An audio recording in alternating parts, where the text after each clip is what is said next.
ನೋಡಿ ವೀಕ್ಷಕರೇ, ಮಾಘ ಮಾಸ ನಿನ್ನೆಯಿಂದ 25ನೇ ತಾರೀಕಿನಿಂದ ಶುರು ಆಗಿದೆ. ಮಾಘ ಮಾಸದಲ್ಲಿ ಮಾಡುವಂಥ ದಾನ, ಧರ್ಮ, ಪೂಜೆ, ಪುಣ್ಯ ಇದೆಲ್ಲ ನಿಮಗೆ ತುಂಬ ಒಳ್ಳೆಯದನ್ನು ತಂದುಕೊಡುತ್ತೆ. ಅಂದರೆ ತುಂಬ ಪುಣ್ಯವನ್ನು ತಂದುಕೊಡುತ್ತೆ. ನೀವು ಮಾಘ ಮಾಸದಲ್ಲಿ ಏನೇ ಪೂಜೆ ವ್ರತ ಆಚರಿಸೋದ್ರಿಂದ ನಿಮಗೆ ಅತಿ ಹೆಚ್ಚು ಪುಣ್ಯನ ತಂದುಕೊಡುತ್ತೆ.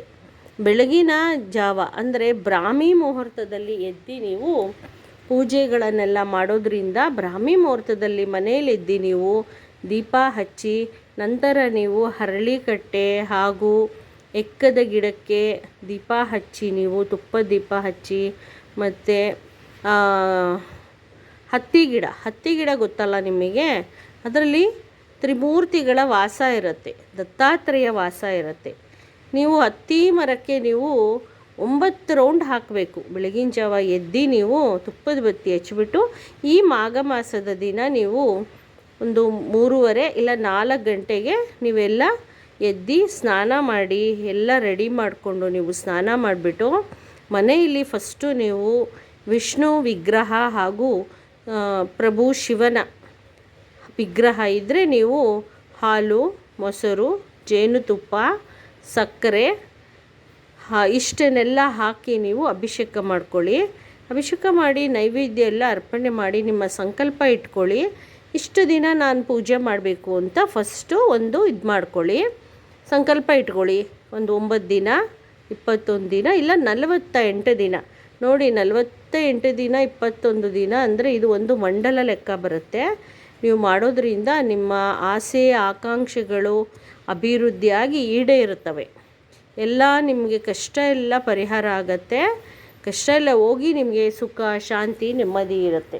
ನೋಡಿ, ಯಾರಿಗೆ ಮದುವೆ ಆಗಿಲ್ಲ ಅಂಥವರು, ಯಾರಿಗೆ ಮಕ್ಕಳ ಭಾಗ್ಯ ಇಲ್ಲ ಅಂಥವರು, ಮತ್ತು ಅಂದ್ಕೊಂಡಿದ್ದ ಕೆಲಸ ಆಗಿರಲ್ಲ, ಇದೆಲ್ಲ ನೋಡಿ ನೀವು ಏನಾದರೂ ಒಂದು ಸಂಕಲ್ಪ ಮಾಡಿಕೊಂಡು ಯಾರ್ಯಾರಿಗೆ ಏನೇನು ಬೇಕು ಅನ್ನೋದನ್ನು ನೀವು ಸಂಕಲ್ಪ ಮಾಡಿಕೊಂಡು ಈ ಪೂಜೆನ ಸ್ಟಾರ್ಟ್ ಮಾಡಬೇಕು. ನೀವು ಹಿಂದಿನ ದಿನವೇ ಎಲ್ಲ ಮನೆ ಸ್ವಚ್ಛ ಮಾಡ್ಕೋಬೇಕು. ದೇವ್ರ ಕೋಣೆ ಹಾಗೂ ಹಾಲು ಎಲ್ಲ ಸ್ವಚ್ಛ ಮಾಡ್ಕೊಂಡು ಗೋಮಯ ಹಾಕ್ಕೊಂಡು ನೀವೆಲ್ಲ ನೀಟ್ ಮಾಡ್ಕೊಳ್ಳಿ. ಮತ್ತು ಬಾಗಿಲೆಲ್ಲ ತೊಳ್ಕೊಂಡು ನೀವು ಹೊಸಲಿಗೆ ಎಲ್ಲ ರಂಗೋಲಿ ಹಾಗೂ ಅರಿಶಿನ ಕುಂಕುಮ ಇಟ್ಕೊಂಡು ಎಲ್ಲ ರೆಡಿ ಮಾಡ್ಕೊಳ್ಳಿ. ಎಲ್ಲ ಮಾಡಿಕೊಂಡು ನೀವು ಪೂಜೆನ ಮಾಡ್ಕೊಳ್ಳಿ.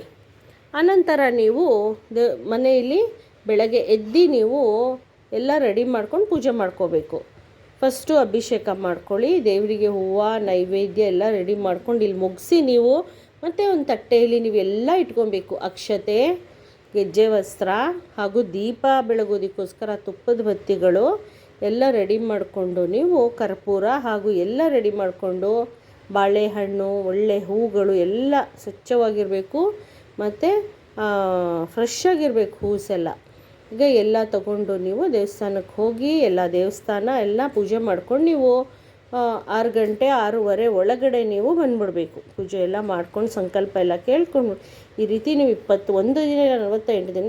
ಈಗ ತೀರಾ ಆಗದೇ ಇದ್ದವರು ಇರ್ತಾರೆ, ಸ್ವಲ್ಪ ಅವ್ರ ಕೈಲಿ ಕೆಲಸ ಮಾಡೋಕ್ಕಾಗೋದಿಲ್ಲ, ಹುಷಾರಿರೋದಿಲ್ಲ ಅಂಥವರು ನೀವು ಬರೀ 9 ದಿನ ಮಾಡ್ಕೋಬೋದು, ನಿಮ್ಮ ಇಚ್ಛಾನುಸಾರ. ಅದು ಮಂಡಲ ಮಾಡೋದಾದರೆ ಯಾರಿಗೆ ಮದುವೆ ಆಗಿಲ್ಲ ಅಂಥವರು ನೀವು ಮಂಡಲ ಪೂಜೆ ಮಾಡಲೇಬೇಕು. ಒಂದು ಮಂಡಲ ಮಾಘ ಮಾಸ ಅಂದರೆ ತುಂಬ ವಿಶೇಷವಾದದ್ದು. ಮಾಘ ಮಾಸದಲ್ಲಿ ಏನು ಅಂದರೆ ತುಂಬ ಎಲ್ಲರೂ ಗೃಹ ಪ್ರವೇಶ, ಮದುವೆ, ಪುಣ್ಯ ಕಾರ್ಯಕ್ರಮಗಳು, ಸತ್ಯನಾರಾಯಣ ಸ್ವಾಮಿ ಪೂಜೆ, ಗಣ ಹೋಮ, ಸುದರ್ಶನ ಹೋಮ, ಲಕ್ಷ್ಮೀ ಪೂಜೆ, ಎಲ್ಲ ತರಹದ ಪುಣ್ಯ ಕೆಲಸಗಳನ್ನು ಮಾಡುವಂಥದ್ದು ಈ ಮಾಘ ಮಾಸದಲ್ಲಿ. ಅಂದರೆ ಈ ಮಾಘ ಮಾಸದಲ್ಲಿ ರಾಜಯೋಗ ಇರುವಂಥದ್ದು, ಒಳ್ಳೆಯ ಯೋಗ ಇರುವಂಥದ್ದು. ಅದರಿಂದ ನೀವು ಈಗ ಮಾಘ ಮಾಸದಲ್ಲಿ ನೀವು ಈ ಪೂಜೆ ಕೈಗೊಳ್ಳೋದ್ರಿಂದ ನಿಮ್ಮ ಇಷ್ಟಾರ್ಥ ಈಡೇರುತ್ತೆ. ವಿಶೇಷವಾಗಿ ನೀವು ಅಂದುಕೊಂಡಿದ್ದೆಲ್ಲ ನೆರವೇರುತ್ತೆ. ಮತ್ತು ಯಾರಿಗೆ ನಾನು ಹೇಳಿದಾಗೆ ಮದುವೆ ಆಗಿಲ್ಲ ಅಂಥವ್ರು ಏನು ಮಾಡಬೇಕು ಅಂದರೆ, ಹರಳಿಕಟ್ಟೆ ಹಾಗೂ ಬೇವಿನ ಮರ ಇರುತ್ತಲ್ಲ, ಅಲ್ಲಿ ಹೋಗಿ ನೀವು ಒಂದು ಹಸಿ ದಾರದುಂಡೆ ತಗೊಂಡು ಆ ದಾರದುಂಡೆನ ಸುತ್ತಬೇಕು ನೀವು 2 ಮರಕ್ಕೆ ಸೇರಿಸಿ. ಮಧ್ಯ ನಾಗರ ಕಲ್ಲಿರುತ್ತಲ್ಲ, ನಾಗರ ಪ್ರತಿಷ್ಠಾಪನೆ, ಅದಕ್ಕೂ ಸೇರೋ ಹಾಗೆ ನೀವು 9 ರೌಂಡು ಆ ದಾರದುಂಡೆನ ಸುತ್ತಬೇಕು. ಸುತ್ತಬಿಟ್ಟು ನಿಮ್ಮ ಸಂಕಲ್ಪ ಕೇಳ್ಕೊಳ್ಳಿ. ನಿಮಗೆ ಬೇಗ ಒಳ್ಳೆ ವರ ಸಿಕ್ಕಿ ಮದುವೆ ಆಗುತ್ತೆ, ವಧು ಸಿಗುತ್ತೆ, ವರ ಸಿಗುತ್ತೆ. ಅದರಿಂದ ಯಾರಿಗೆ ಮಾಡಬೇಕು ಅನಿಸುತ್ತೆ ಅವರು ಸಂಕಲ್ಪ ಇಟ್ಕೊಂಡು ನಿಮ್ಮ ಇಚ್ಛಾನುಸಾರ ಆಗುತ್ತೆ. ನೀವೇನು ಅಂದ್ಕೊತೀರ ಅದಾಗುತ್ತೆ. ಮತ್ತು ಯಾರಿಗೆ ಮಕ್ಕಳಾಗಿರಲ್ಲ ಅಂಥವ್ರು ಏನು ಮಾಡಬೇಕು, ಈಗ ಮಾಘ ಮಾಸದಲ್ಲಿ ಪೂಜೆನ ಕೈಗೊಳ್ಳಬೇಕು. 9 ದಿನ, 21 ದಿನ, 48 ದಿನ ಹೀಗೆ ಕೈಗೊಳ್ಳಿ. ನಿಮಗೆ ಮಕ್ಕಳಾಗಿಲ್ಲ ಅನ್ನೋರು ಮಕ್ಕಳಾಗತ್ತೆ. ಅದು ನಾಗರ ಕಲ್ಲಿಗೆ ಪೂಜೆ ಮಾಡಬೇಕು. ನೀವು ಮಾಡಿಕೊಂಡು ಕೊನೇ ದಿನ ನೀವು ಮಂಗಳವಾರ, ಷಷ್ಠಿ, ಪಂಚಮಿ ಬೀಳೋ ದಿನ ಏನು ಮಾಡಬೇಕು, ನಾಗರ ಕಲ್ಲಿಗೆ ನೀವು ಒಂದು ಮಂಡಲ ಮಾಡೋದ್ರೊಳಗೆ ಈ ಒಂದು ವಿಶೇಷವಾದ ದಿನ ಬರುತ್ತೆ. ಅದರಲ್ಲಿ ನೀವು ಮಂಗಳವಾರ ಬರುತ್ತಲ್ಲ ಆ ದಿನ ಚಿಗಲಿ ಟಮಟ ಹಾಗೂ ಅರಿಶಿಣ ಎಲ್ಲ ಹಚ್ಚಿ, ಕುಂಕುಮ ಇಟ್ಟು, ಕನಕಾಂಬರ ಹೂನ ಅರ್ಪಿಸಿ ನಾಗರ ಕಲ್ಲಿಗೆ ಅರ್ಪಿಸ್ಬಿಟ್ಟು ನೀವು ಸಂಕಲ್ಪ ಕೇಳಿಕೊಂಡು ಪೂಜೆ ಮಾಡಿ. ಆ ಒಂದು ಮಂಗಳವಾರದ ದಿನ ಒಂದು 3 ಜನಕ್ಕೆ ಅಲ್ಲೇ ಅರಳಿಕಟ್ಟೆ ಹತ್ರನೇ ನೀವು 3 ಜನಕ್ಕೆ ಅರಿಶಿನ ಕುಂಕುಮ ಕೊಡಿ. ಕೊನೆ ದಿನ ನೀವು ಎಲ್ಲರಿಗೂ ಒಂದು 9 ಜನ ಆ ರೀತಿ ಅರಿಶಿನ ಕುಂಕುಮ ಕೊಡಿ. ಈ ರೀತಿ ಪೂಜೆ ಮಾಡ್ಕೊಳ್ಳಿ. ನಿಮ್ಮ ಸಂಕಲ್ಪ ಎಲ್ಲ ಈಡೇರುತ್ತೆ. ಮಾಘ ಮಾಸದಲ್ಲಿ ವಿಶೇಷವಾಗಿ ವಿಷ್ಣುವಿನ ಆರಾಧನೆ, ವಿಷ್ಣುವಿನ ಜಪ, ವಿಷ್ಣುವಿನ ಮಂತ್ರ, ವಿಷ್ಣುವಿನ ಅಷ್ಟೋತ್ತರ, ಶತನಾಮಾವಳಿ ಎಲ್ಲನ ಹೇಳಬೇಕು. ಮತ್ತು ನಾನು ವಿಷ್ಣುವಿನ ಒಂದು ವಿಶೇಷವಾದ ಒಂದು ಮಂತ್ರವನ್ನು ಕೂಡ ಹಾಕ್ತೀನಿ. ಅದನ್ನು ಕೂಡ ಡಿಸ್ಕ್ರಿಪ್ಷನಲ್ಲಿ ಹಾಕ್ತೀನಿ. ನೀವು ಅದನ್ನು ಹೇಳ್ಕೊಳ್ಳೋದ್ರಿಂದ ನಿಮಗೆ ಡೈಲಿ ಹೇಳ್ಕೊಳ್ಳೋದ್ರಿಂದ ನಿಮಗೆ ಅಭಿವೃದ್ಧಿ ಆಗುತ್ತೆ.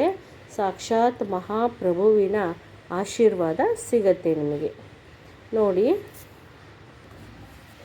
ಅಚ್ಚೈತ್ಯಂ ಕೇಶವಂ ವಿಷ್ಣುಂ ಹರಿಂ ಸತ್ಯಂ ಜನಾರ್ದನಂ ಹಂಸಂ ನಾರಾಯಣಂ ಜೈವಮೇಧನಮಾಸ್ಟಿಕಂ ಪಠಿತಂ ತ್ರಿಸಂಧ್ಯಹಂ ಪಠ ನಿತ್ಯಂ ದರಿದ್ರಂ ತಸ್ಯಂ ನಾಶಿತೆ ಶತ್ರುಸೈನ್ಯಕ್ಷೇಯಂ ಯತಿ ದುಸ್ವಪ್ನ ಸುಸ್ವಪ್ನ ಭವತು ಗಂಗೆಯಂ ಮರಣಂ ಜೈವದೃಢಾ ಭಕ್ತಿ ಸುಕೇಶವ ಬ್ರಹ್ಮವಿದ್ಯಂ ಪ್ರಬೋದಶ್ಚಂ ತಸ್ಮನಿತ್ಯಂ ಪಠನಾರಂ ಗುರುಬ್ರಹ್ಮ ಗುರುವಿಷ್ಣು ಗುರುದೇವೋ ಮಹೇಶ್ವರಃ ಗುರು ಸಾಕ್ಷಾತ್ ಪರಬ್ರಹ್ಮ ತಸ್ಮೈ ಶ್ರೀ ಗುರವೇ ನಮಃ.